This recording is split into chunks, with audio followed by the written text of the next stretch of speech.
What would you do if the man you built an empire with threw you away for his 25-year-old secretary, took your company, and tried to make her the CEO? You don't cry. You don't beg. You buy the whole damn company out from under them. Stick around, because this story of ultimate corporate revenge involves shattered egos, a brutal boardroom ambush, and the most satisfying karma you will ever witness.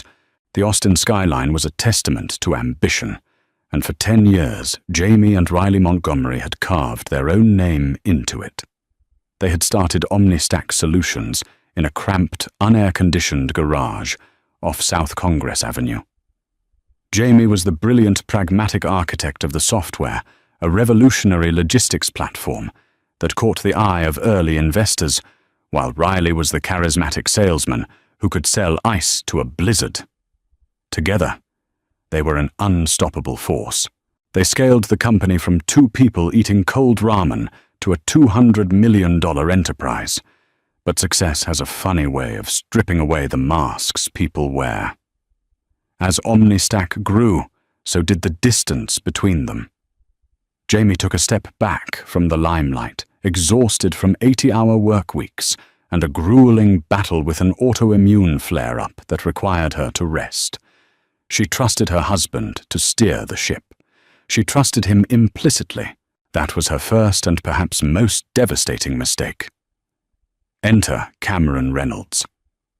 Cameron was 24, a recent graduate who had been hired initially as an intern before Riley rapidly promoted her to his executive assistant and then bafflingly to director of corporate strategy. She had no background in tech, no MBA, and a resume that consisted mostly of a brief stint at a local public relations firm. But she had something Riley at 42, and facing a midlife crisis fueled by sudden immense wealth, craved blind adoration and youth. Jamie didn't find out through a dramatic confrontation. She found out the way most modern betrayals are discovered, a notification lighting up on a locked iPad left carelessly on the kitchen island of their sprawling mansion in Tarrytown. The message displayed clearly on the lock screen read, "Thinking about what we did at the St. Regis. I need my CEO tonight." The confrontation that evening was a masterclass in gaslighting. Riley didn't apologize. Instead, he deflected blaming Jamie's health, her obsession with the back-end engineering rather than the culture of the company, and her lack of presence at high-profile networking events. "You haven't been a partner to me in years, Jamie." Riley had spat, pouring himself a glass of Macallan. Cameron understands the vision. She understands me. The divorce was a slaughter. Riley retained the services of one of the most ruthless family law attorneys in Texas, a shark who systematically dismantled Jamie's claims. Because Jamie had voluntarily stepped down from the board to focus on her health, and because Riley had spent the last 2 years quietly restructuring the company's holding entities behind her back, he held the legal high ground. He played dirty. He threatened to drag her medical records into court to prove she was unfit to manage corporate assets. He artificially deflated the company's valuation by prematurely declaring a massive loss on a risky R&D venture just weeks before the settlement. In the end, exhausted and wanting peace above all else, Jamie signed the papers. She walked away with a lump sum of $10 million, a fraction of her true equity, the house, and a clean break. Riley got OmniStack, and of course he got Cameron. As the ink dried on the final decree, Riley looked across the polished mahogany table at the mediation office. "It's for the best, Vic. You need to rest. Let the adults handle the business." Jamie didn't yell. She didn't throw her coffee in his face. She simply looked at him, her eyes as cold and deep as the Atlantic. "Take good care of my company, Riley," she whispered. He smirked, thinking she was defeated. He had no idea she was already going to war. Grief is a heavy burden, but anger is a remarkable fuel. After a month of solitary mourning and healing, Jamie Montgomery woke up one morning and decided she was done being a victim. She reached out to her old mentor, Nathaniel Hayes, a senior partner at a prominent private equity firm on Wall Street. Nathaniel had always known Jamie was the true genius behind OmniStack. Over a quiet, discreet dinner at a private club in Manhattan, Jamie laid out her plan. "Riley is a salesman, Nathaniel," she explained, tracing the rim of her wine glass. "He can pitch, but he can't operate. Without me to build the product, and with his new girlfriend whispering terrible advice in his ear, OmniStack will start hemorrhaging cash within 12 months. I want to buy it back, but I want to do it in a way he never sees coming." Nathaniel smiled, a slow, predatory grin. "A hostile takeover from the shadows. I like it." We set up a shell company, an aggressive, anonymous equity group. They formed Aegis Capital Holdings, a proxy entity registered in Delaware, layered behind so many NDAs and holding companies that tracing it back to Jamie would require a federal investigation. Meanwhile, back in Austin, Riley was fulfilling Jamie's prophecy to the letter. Intoxicated by his total control and Cameron's constant flattery, he began making catastrophic business decisions. He fired the veteran chief operating officer because Cameron found him condescending. He redirected millions from the engineering department into flashy, aggressive marketing campaigns that Cameron had designed, campaigns that looked great on Instagram, but offered zero value to their enterprise-level clients.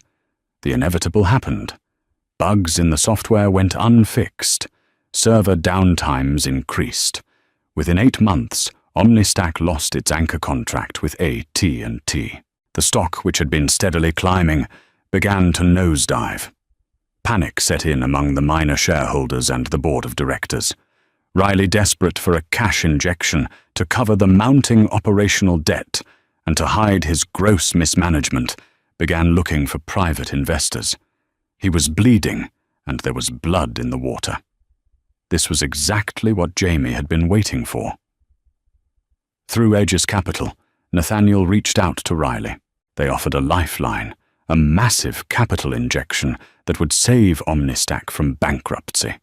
The catch: Aegis Capital required majority voting rights, a restructuring of the board, and 51% of the company's total shares. Riley backed into a corner and, terrified of losing his wealthy lifestyle, didn't look the gift horse in the mouth. He was convinced by his lawyers that Aegis was just a faceless group of New York bankers who would let him continue running the show as long as the numbers eventually improved. He was arrogant enough to believe he could outsmart them later. Over the next few weeks, behind closed doors and encrypted emails, Riley sold his soul and his company to Aegis Capital. He liquidated a massive chunk of his own personal shares to keep up the appearance of wealth to Cameron, signing away the final controlling interest. He thought he had saved his empire. He didn't realize he had just handed the keys to the castle back to its rightful queen. Jamie sat in Nathaniel's high-rise office, watching the final digital signature from Riley hit the server. The transfer was complete. She owned 51% of OmniStack Solutions. She owned the debt. She owned the board. "Well, Jamie," Nathaniel said, pouring 2 glasses of 18-year-old scotch, "you own him." "Not yet," Jamie replied softly, her eyes locked on the Austin skyline on her laptop screen. "I don't just want the company. I want him to know exactly who took it from him." It was a Tuesday morning, exactly 14 months after the divorce was finalized.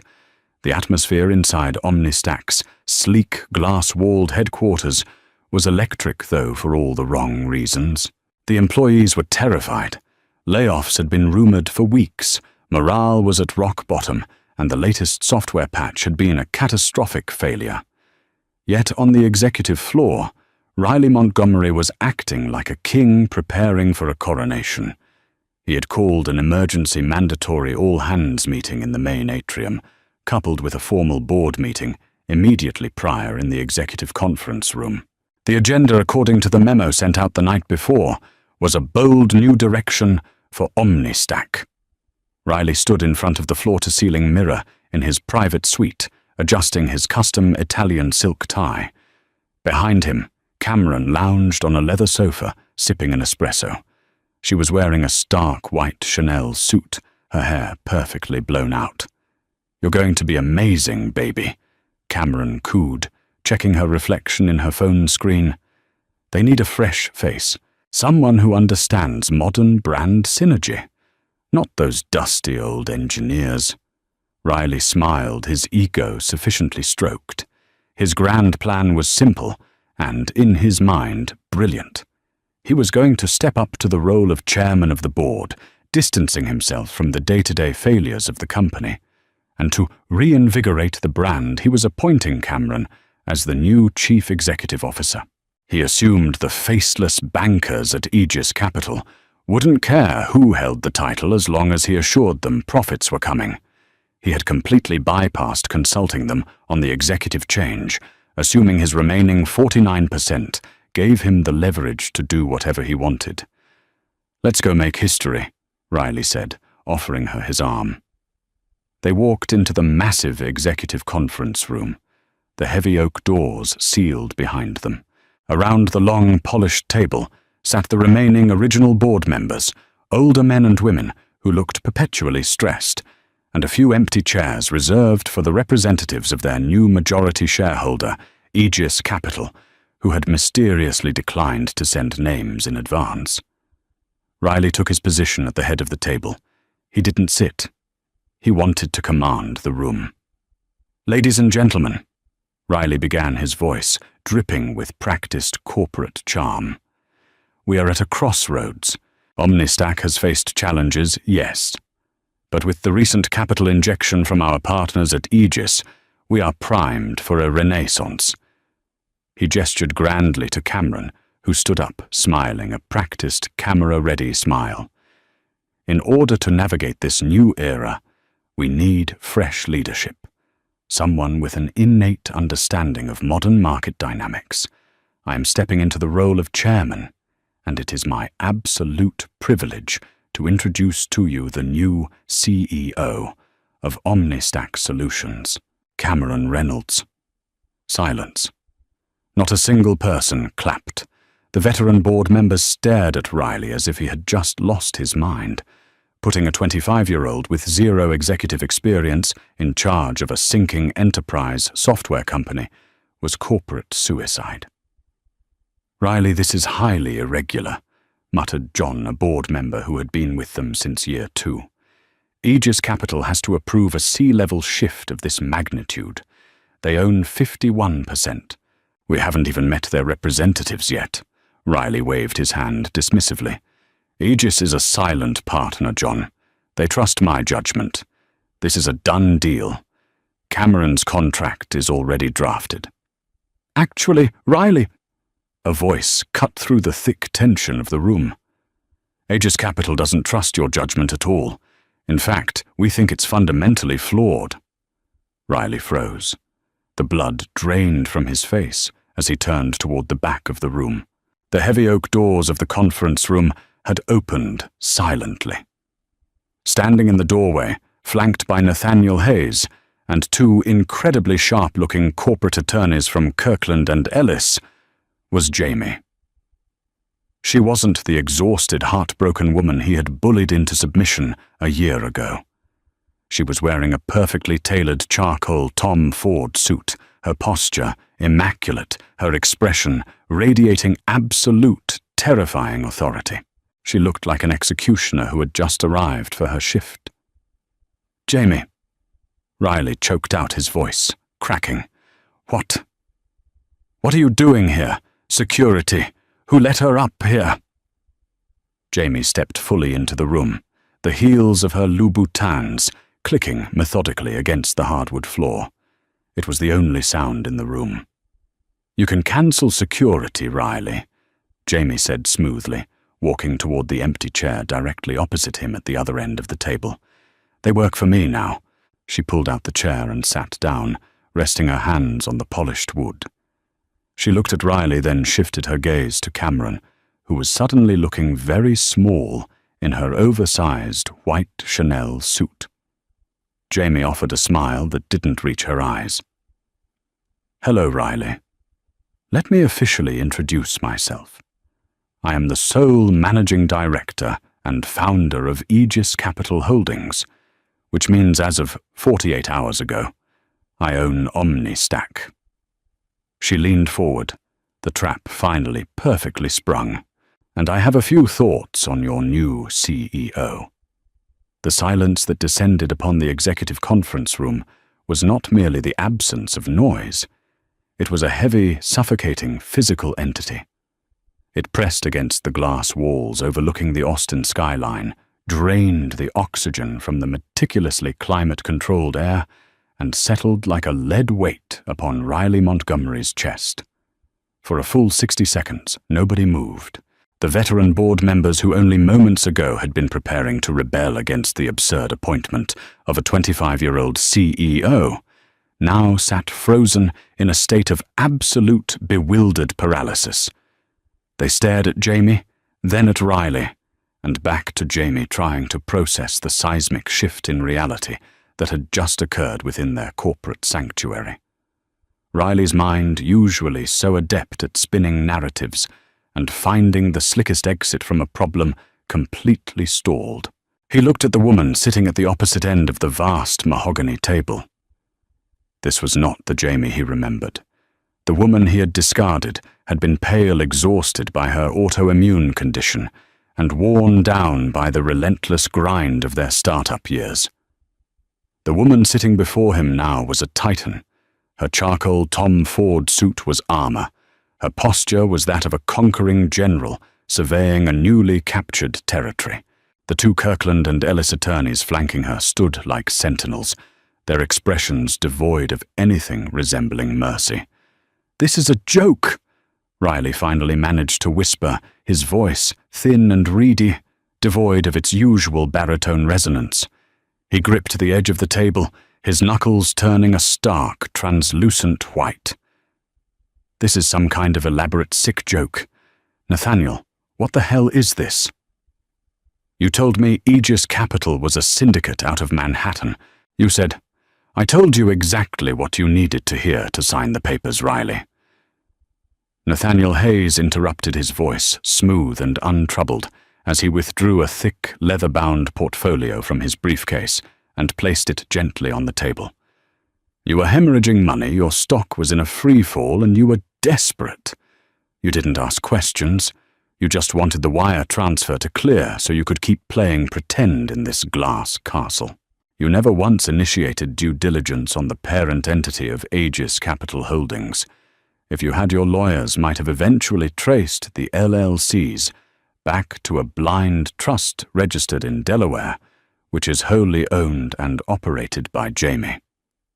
"That's fraud," Riley erupted, suddenly finding his voice, though it cracked with panic.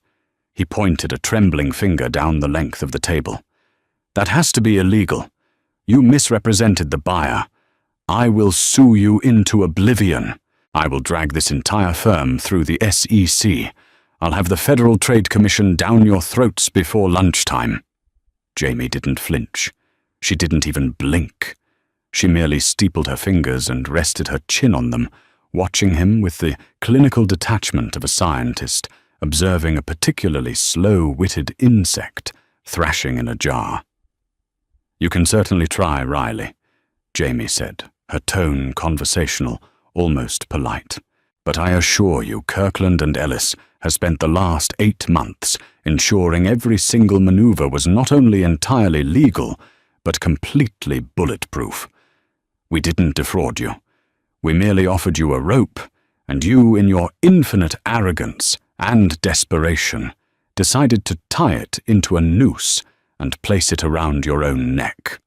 You sold the shares voluntarily. The signatures on the transfer documents are yours, fully notarized and filed. You took the money. You ceded 51% of the voting rights. It is entirely irrevocably done." Cameron, who had remained silent, suddenly decided that this was her moment to prove she belonged in the room. She stood up, smoothing the front of her pristine white Chanel suit, her face flushed with a mixture of indignation and embarrassment. She pointed an acrylic-tipped finger at Jamie. "Listen here." Cameron snapped, adopting the faux authoritative tone she used on the junior marketing interns. "You can't just barge in here and hijack this meeting. Riley is the chairman. I am the newly appointed Chief Executive Officer of OmniStack Solutions. You might own some shares, but we run the day-to-day operations. Security should have stopped you at the lobby. I'm calling them right now." She reached for the sleek, silver conference phone sitting in the center of the table. Before her hand could even make contact with the receiver, Jamie's voice cracked through the room like a whip. "Touch that phone, Ms. Reynolds, and I will have you arrested for corporate trespassing." Cameron froze her hand, hovering an inch above the keypad. She looked at Jamie, genuinely confused. "What are you talking about?" "I am talking about the fact that you do not work here," Jamie stated calmly. She gestured to the attorney on her left, a sharp-featured man named Harrison. Harrison unclasped his briefcase and pulled out a single sheet of paper, sliding it flawlessly across the long, polished wood. It came to a stop exactly in front of Cameron. As the majority shareholder holding 51% of the voting rights, Harrison recited his voice devoid of inflection. "Aegis Capital exercises its immediate right to terminate the employment of Cameron Reynolds, effective precisely 4 minutes ago, when this meeting was called to order. Your appointment to the position of CEO was never ratified by the board, nor was it approved by the majority shareholder. You have no executive authority, no operational standing, and no legal right to be in this building. Your severance package, which is non-existent due to breach of fiduciary duty and gross incompetence, will be mailed to your permanent address." Cameron stared at the paper as if it were written in ancient Sumerian. Her mouth opened and closed silently. She looked to Riley for salvation, but Riley was currently staring at Jamie, a horrifying realization beginning to bloom in his eyes. "You manufactured the crisis," Riley whispered, the color completely draining from his face. "The stock plummeting, the sudden loss of the AT&T contract, the server downtimes. That wasn't just incompetence on our end. You engineered it." Jamie offered a small, terrifyingly cold smile. "I didn't manufacture your incompetence, Riley. You and your director of corporate strategy managed to destroy the company culture and alienate our lead developers all on your own. But the server downtimes, the massive spike in operational overhead that pushed you to the brink of bankruptcy. Yes, that was me." She leaned back in her chair, savoring the absolute destruction of his ego. "Do you remember property parcel 884-B out in the Texas Hill Country?" Jamie asked. "The old decommissioned Cold War-era subterranean bunker beneath the limestone quarry I bought it 7 years ago under a shell company. I told you it was a pet project for offline data storage. You laughed at me. You told me it was a paranoid waste of capital. But when we moved the primary cooling and server arrays down there to save on Austin's exorbitant real estate and power grids, you forgot to check who actually owned the land." Riley's jaw slackened. The board members leaned in, suddenly intensely interested in the mechanics of the coup. "When you forced me out during the divorce," Jamie continued, her voice echoing off the glass walls, "you were so focused on securing the intellectual property and the OmniStack brand name that you neglected to secure the physical infrastructure leases. You assumed the company owned the bunker. It didn't. I did. And 6 months ago, when the lease came up for renewal, my holding company hiked the rent by 5,000%. You were so disconnected from the operational back end that you didn't even notice the automated payments, draining your cash reserves until the AT&T service level agreements started failing due to throttled bandwidth. I choked your servers, Riley, and you bled out without ever knowing who was holding the knife." A collective gasp rippled through the older board members. It was a masterstroke of corporate sabotage, executed with surgical precision and perfectly disguised within the labyrinthine complexities of commercial real estate law. Riley collapsed back into his chair, his breathing turning ragged. You destroyed your own creation just to get back at me." "I didn't destroy it," Jamie corrected sharply. "I pruned the rot. I excised a cancerous tumor from the executive branch, and now that I have the controlling interest back, the rent on the subterranean servers will mysteriously return to normal, the bandwidth will be unthrottled, and I will personally call the CEO of AT&T, who, by the way, has always preferred dealing with me over you to renegotiate our anchor contract. Omnistack will be fine, but you, Riley, are finished." She turned her attention to the rest of the board. "Gentlemen, ladies, let us be entirely clear about the new power structure. Aegis Capital now dictates the trajectory of this enterprise. Any board member who wishes to retain their seat will vote to immediately remove Riley Montgomery from his position as Chairman, CEO, and any other operational capacity within Omnistack Solutions. We will then vote to appoint me as the permanent, uncontested Chief Executive Officer." "Do I have a motion?" "So moved," John said instantly, not missing a beat. The other board members murmured their immediate, terrified agreements. Riley looked around the room, utterly betrayed. The people who had been nodding to his every word 10 minutes ago had instantly defected to the winning side. He had nothing left. He had traded his wife, his brilliance, and ultimately his empire for the illusion of control and the fleeting validation of a younger woman. "You can't do this to me, Vic," Riley pleaded, dropping the corporate facade entirely. He looked pathetic. The sharp, charismatic salesman was gone, replaced by a terrified middle-aged man, realizing he had just lost his entire identity. "I built this with you. I sold the product. Without me, the brand is a logo," Jamie said, standing up and buttoning her jacket. "The product is the code. I am the code. You were just the packaging, and frankly, the packaging has expired." She looked at the security guards who had been standing silently outside the glass doors, having been briefed by Jamie's team hours earlier. She gave them a single sharp nod. The doors opened, and 2 massive men in dark suits stepped into the room. "Mr. Montgomery, Ms. Reynolds." The lead guard said, his tone leaving absolutely no room for negotiation. "It is time for you to vacate the premises. We will escort you to your vehicles. Any personal effects will be boxed and shipped to you by the end of the week." "Don't touch me!" Cameron shrieked as a guard reached out to guide her by the elbow. She grabbed her designer purse and glared at Jamie, tears of rage and humiliation streaming down her face. "You're a monster.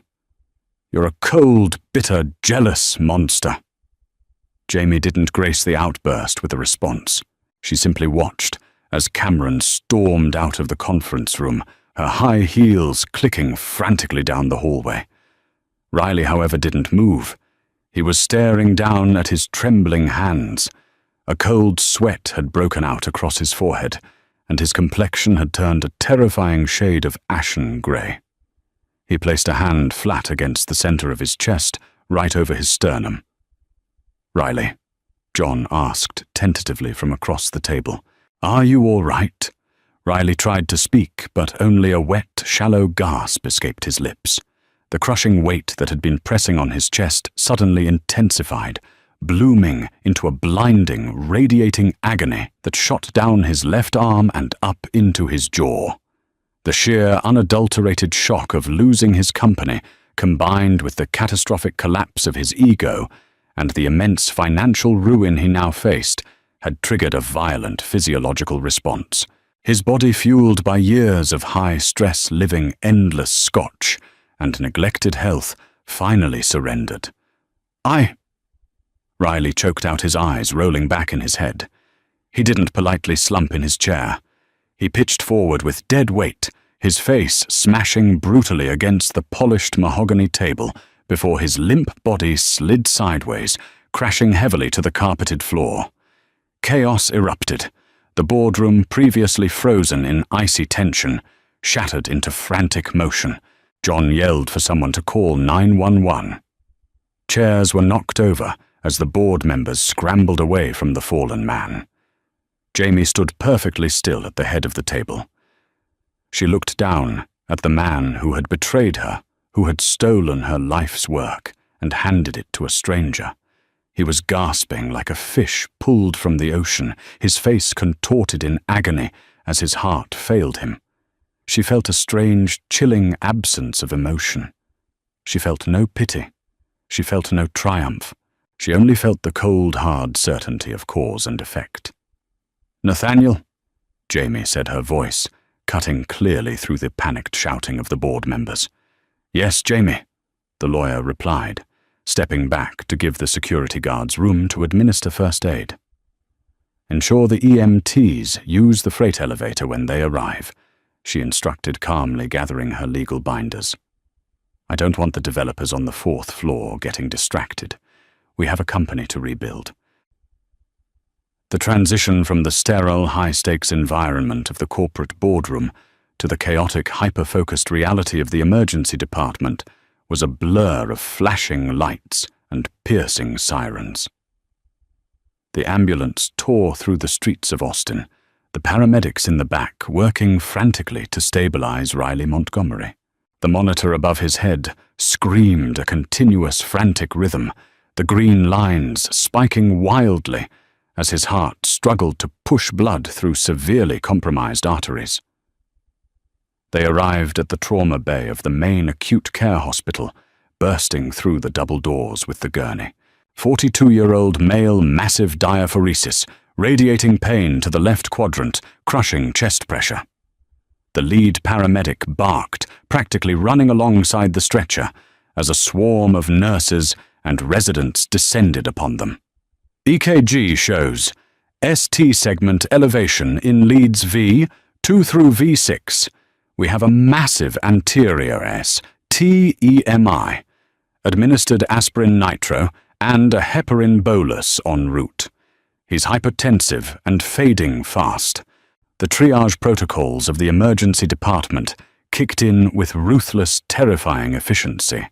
It was a completely different kind of corporate structure, one where the currency was oxygen and blood flow, and the deadlines were measured in agonizing seconds. "Get him into Trauma 1, the attending physician shouted over the cacophony of alarms. "Page Cardiology, tell them to prep the cath lab right now. We need an emergent angiogram. Let's get 2 large-bore IVs, push fluids, and get ready to intubate if his SATs drop any further." Riley was conscious, but only barely. Through the haze of blinding pain and terrifying confusion, he looked up at the harsh fluorescent lights of the ceiling racing past him. He felt the cold snip of trauma, shears cutting through his expensive custom Italian silk tie and the fabric of his shirt. He felt the sharp sting of needles plunging into his arms and the heavy, suffocating plastic of an oxygen mask being strapped over his face.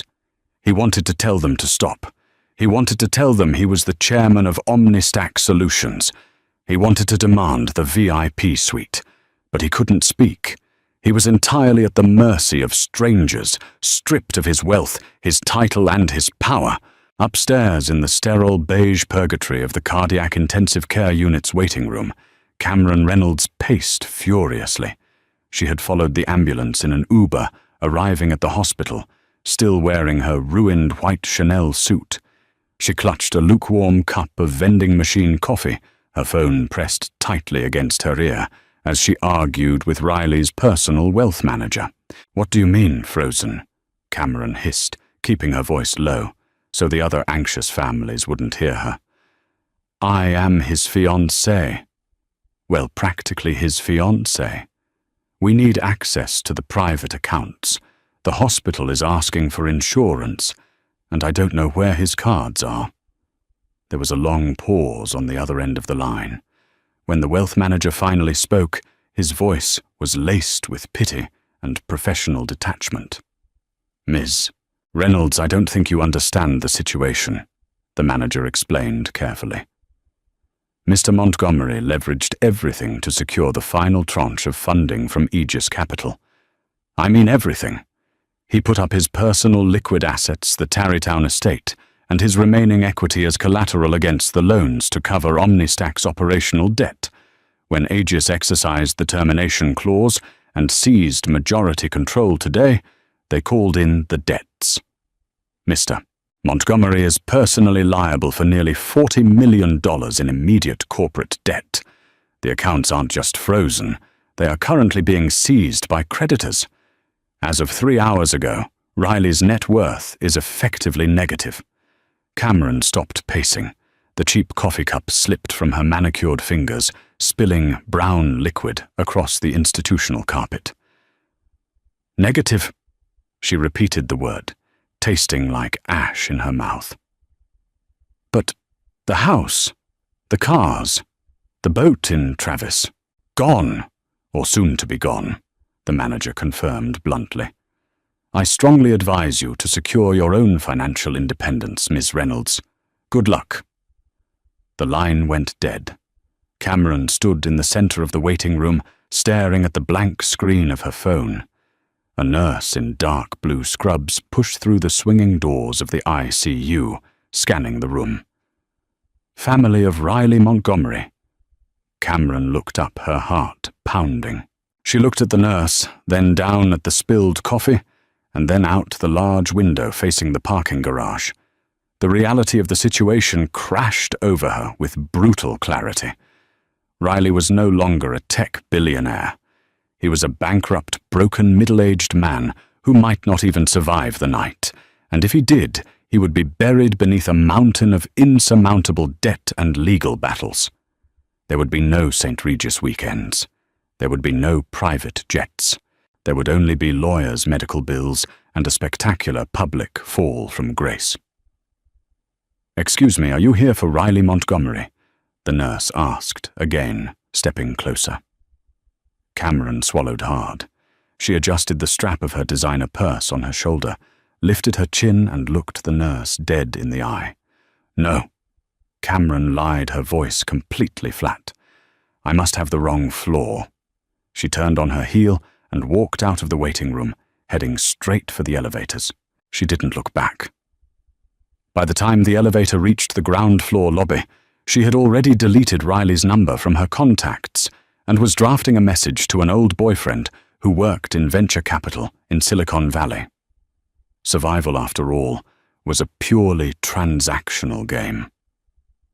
48 hours later, the rhythmic hiss and click of the mechanical ventilator was the only sound in ICU Room 4.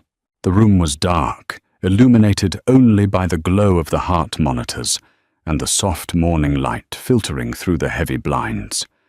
Riley lay motionless in the center of the complex web of life support machinery. The emergency angioplasty had been successful. They had placed 3 stents in his left anterior descending artery, the Widowmaker. But the damage to the heart muscle had been severe. He was heavily sedated, intubated to assist his breathing, and tethered to a dozen bags of intravenous fluids and vasopressors to keep his blood pressure stable. The heavy door to the room opened with a soft click. Jamie stepped inside.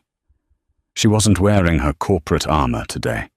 She wore a simple, elegant trench coat over dark slacks, a pair of oversized sunglasses pushed up into her hair.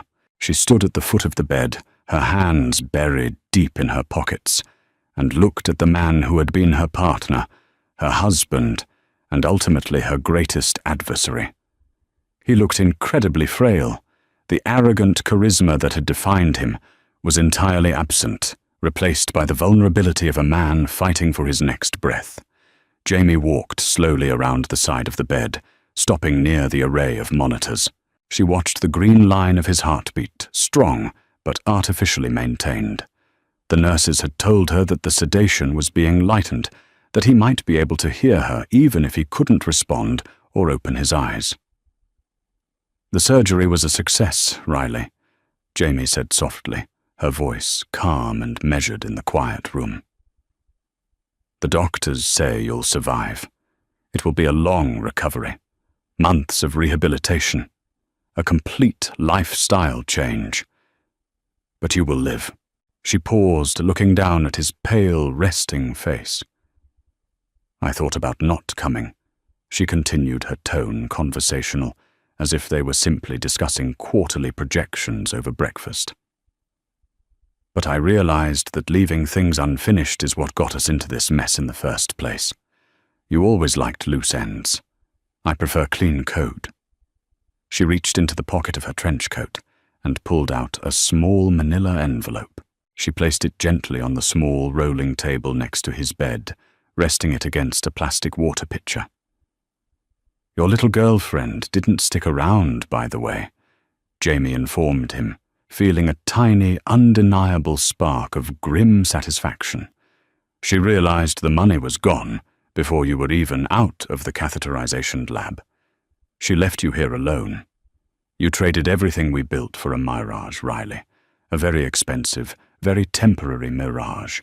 Riley's hand resting on the white hospital blanket twitched slightly. The heart monitor beeped just a fraction faster. He could hear her. Through the fog of propofol and fentanyl, her words were piercing the darkness of his subconscious. "Inside that envelope," Jamie said, leaning down slightly so her voice would be clearer to him, "is a legal document drafted by Kirkland and Ellis. It's a non-disclosure and non-disparagement agreement. It stipulates that you will never publicly discuss OmniStack Solutions, its internal restructuring, or my involvement in the takeover. You will walk away silently." She straightened up, her expression hardening into something resembling granite.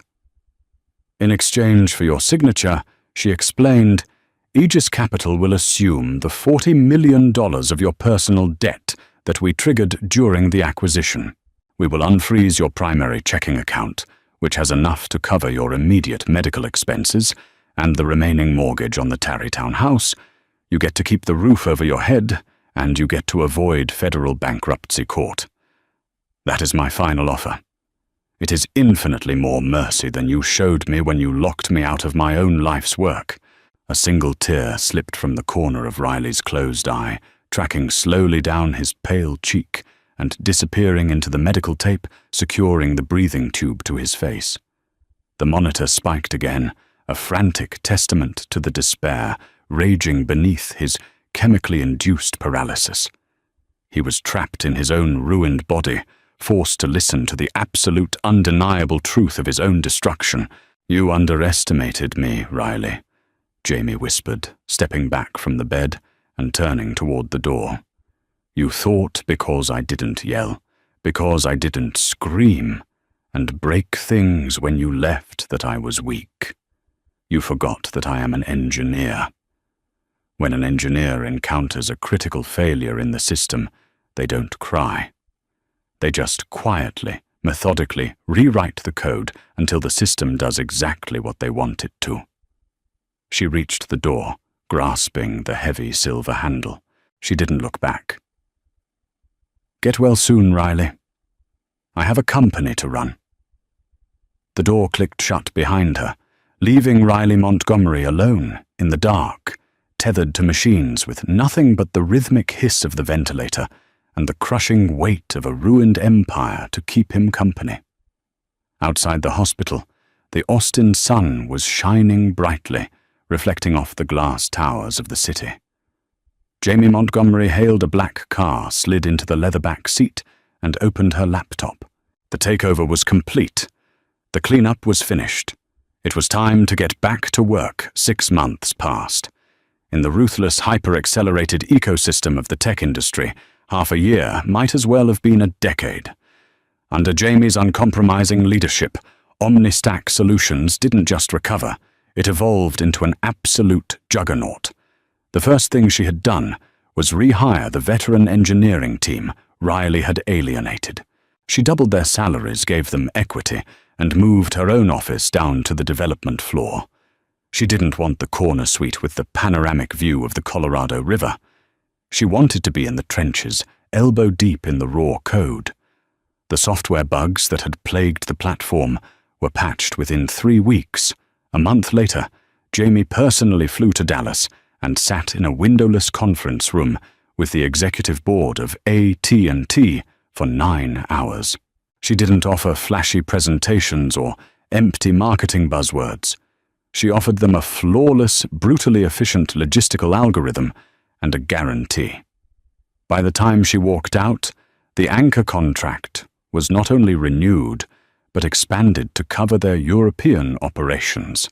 OmniStack's stock price didn't just rebound, it soared, breaking past its all-time high and splitting twice. Jamie was featured on the cover of Forbes with the headline, "The Architect Returns: How Jamie Montgomery Saved OmniStack from the Brink." Across town, in the cavernous, echoing halls of the Tarrytown estate, Riley's reality was a stark, agonizing contrast. The physical recovery from the massive anterior myocardial infarction was grueling. He had lost 20 pounds he couldn't afford to lose. He walked with a slight shuffling limp, relying on an aluminum cane just to get from the master bedroom to the kitchen. The vibrant, aggressive salesman who could command a room with a booming laugh and a clapped shoulder was entirely gone. In his place was a hollowed-out ghost, spending his days wrapped in a cashmere robe, staring out the massive bay windows at a swimming pool he no longer had the strength to use. He was entirely alone. The friends who had populated his lavish weekend boat parties on Lake Travis vanished the moment the news of the hostile takeover broke.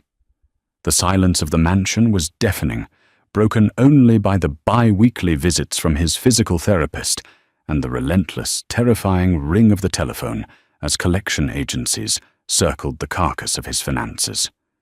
Jamie had kept her word. Aegis Capital had assumed the crushing $40 million corporate debt that Riley had personally guaranteed. They had unfrozen his primary checking account, leaving him with roughly $400,000, a sum that sounded substantial to a layman, but to a man with Riley's medical bills, legal retainers, and the monstrous property taxes on a Tarrytown mansion, it was an hourglass running out of sand. And the sand was about to fall much faster. On a rainy Tuesday afternoon, the heavy brass knocker on Riley's front door echoed through the empty house. Riley shuffled to the foyer, leaning heavily on his cane, and pulled the door open. Standing on the porch were 2 men in nondescript, cheap grey suits holding leather briefcases. They didn't look like reporters, and they certainly didn't look like friends. Riley Montgomery. The older of the two asked, flipping open a leather wallet to display a gold badge. "I'm Special Agent Miller with the Internal Revenue Service Criminal Investigation Division. This is Agent Davis.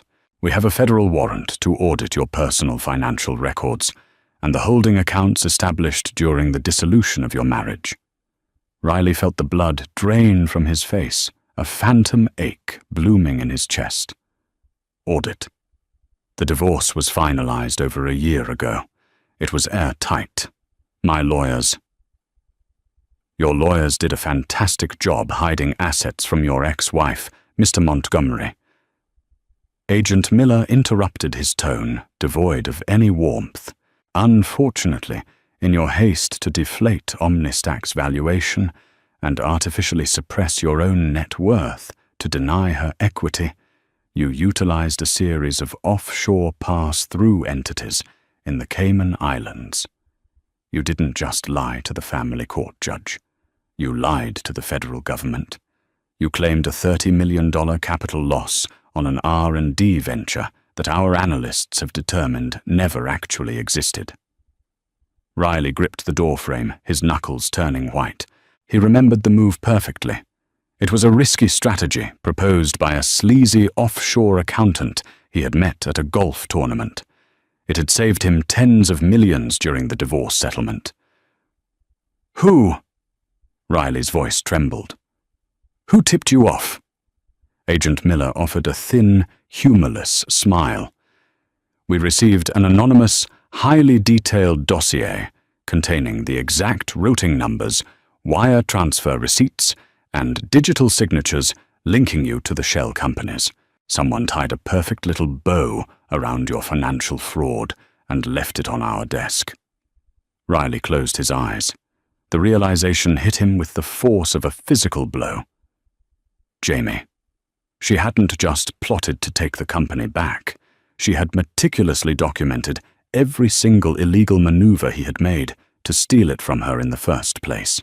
She had waited until he was completely stripped of his corporate protections, his expensive legal team, and his health before pulling the final pin on the grenade. "We'll need to come inside, Mr. Montgomery," Agent Davis said, stepping forward. "This is a formal seizure of documents." Riley stepped aside, defeated. He watched the agents walk into his pristine, multi-million-dollar living room, realizing with absolute certainty that he was going to lose the house. He was going to lose the remaining money in his checking account, and if the Department of Justice decided to make an example of him, he was going to lose his freedom. Desperate, terrified, and devoid of any other options, Riley picked up his phone and dialed the only man who might have a shred of insight into the nightmare swallowing him whole. Nathaniel Hayes answered on the second ring. "Riley, I was wondering when you might call." "Nathaniel, the IRS is in my house." Riley hissed, his voice cracking with panic. "Jamie sent them. She sent them the Cayman files.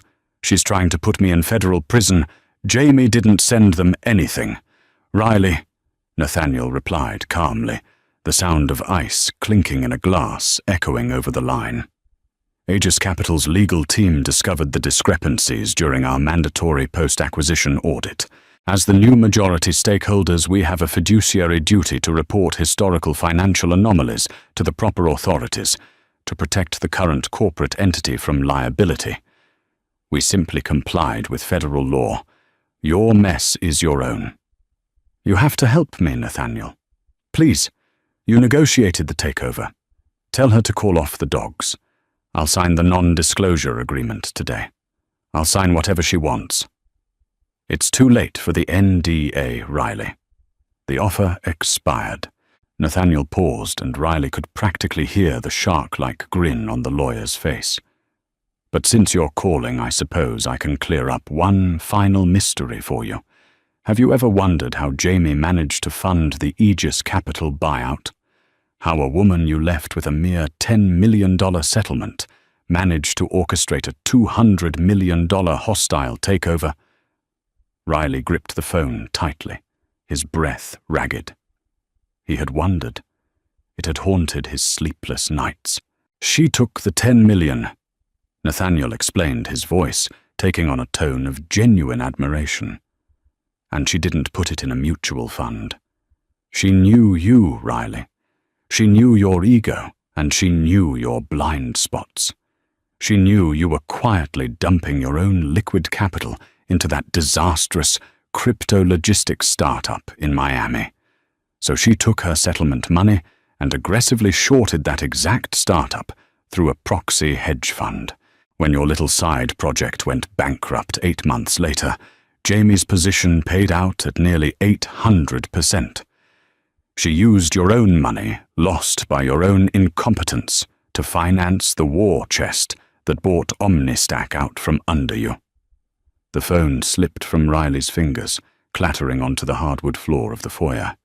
The line remained open, Nathaniel's voice, a tiny metallic whisper on the ground, but Riley couldn't hear him anymore.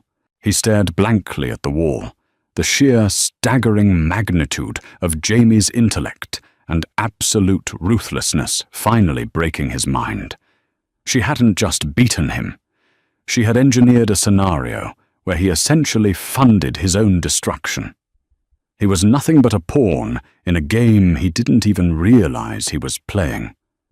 The ballroom of the Fairmont Austin was bathed in dramatic violet and gold lighting, the air humming with the low, steady murmur of extreme wealth and influence.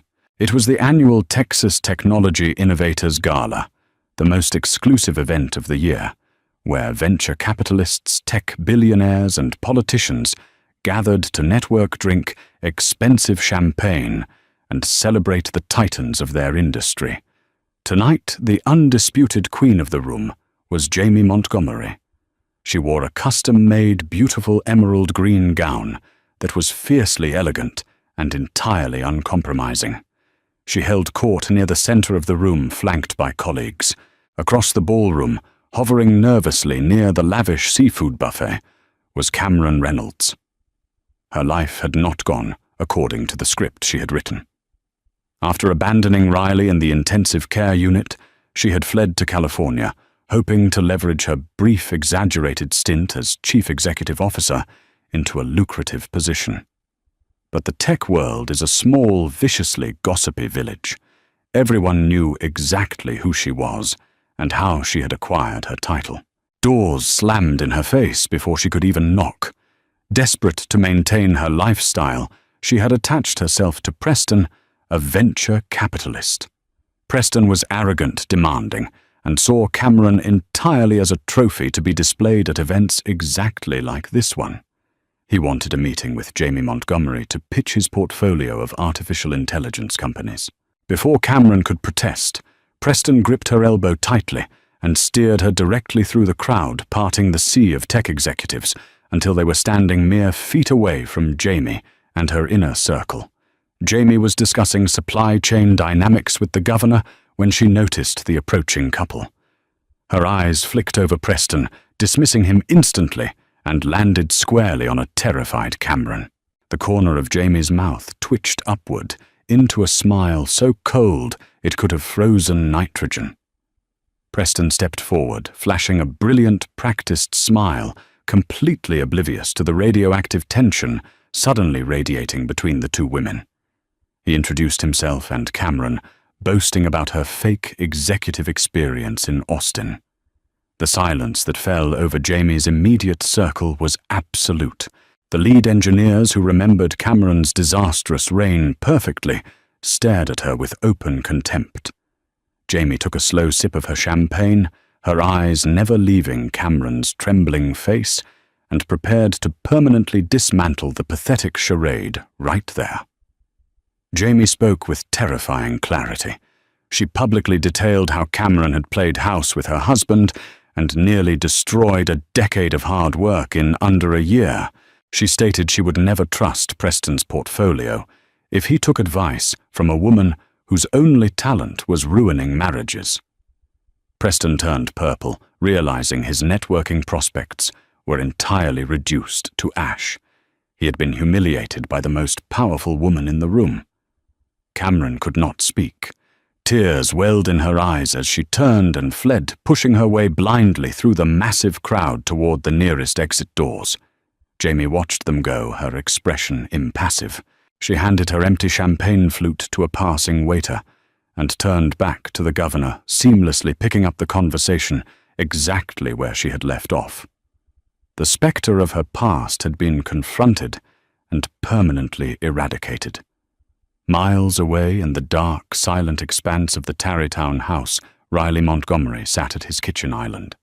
The house was freezing because the electricity was scheduled to be shut off in the morning due to non-payment. A single camping lantern cast long, distorted shadows across the cold marble countertops of his empty, beautiful home. In front of him lay a thick stack of legal documents from the government, outlining the impending seizure of the property and the looming federal indictment for tax evasion. Beside those documents sat a tablet, the screen glowing brightly in the dark room. He was watching the live stream of the gala. He watched as Jamie took the stage to accept an award. He watched the massive crowd of thousands rise to their feet, delivering a deafening standing ovation. He saw the genuine respect and power radiating from the woman he had once dismissed as a mere basic back-end code engineer. She stepped up to the microphone. She did not thank him. She did not mention his name. She did not even hint at the immense struggle it took to reclaim her rightful throne. She simply spoke about the future, about bold innovation, and about the unbreakable resilience of a flawlessly designed system. She had entirely erased him from the narrative of her own success. Riley reached out with a trembling hand and turned off the tablet. The screen went black, plunging the cold kitchen back into the dim, lonely light of the lantern.